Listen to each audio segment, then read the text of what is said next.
After an accident, Jack suddenly realized that any living creature that got close to him would die instantly. That day, he woke up from a car crash, dragging his battered body as he walked for a long time. Desperately waving his arms, he tried to stop a passing car, but the vehicle suddenly swerved uncontrollably and crashed off the road. Rushing over to check, Jack found that the driver had already stopped breathing. Before he could fully process what had happened, a dead crow nearby caught his attention. Upon closer inspection, the crow's eyes had turned completely white. Feeling unsettled, Jack quickly left the area. After finally making his way to a restaurant, he was once again horrified by what he saw inside.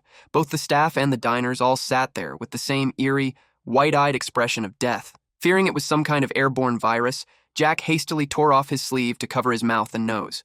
He then followed his map and hurried home. Once inside, the first thing he did was seal every gap in his doors and windows. It was then that he noticed his neighbor outside, still tending to his lawn. Out of concern, Jack anxiously signaled for the man to go back inside. But instead of understanding Jack's warning, the neighbor stared at him in confusion and began walking closer. The next second, the neighbor collapsed, no longer breathing. That's when Jack finally realized the problem wasn't the air, it was him. He went outside and tested his theory by approaching a crow.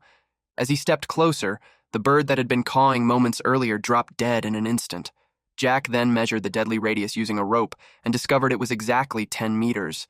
Feeling helpless, he considered turning himself into the police, but couldn't bring himself to do it. To prevent further tragedy, he decided to lock himself in a storage room. However, later that night, he was shocked to see a strange woman approaching him.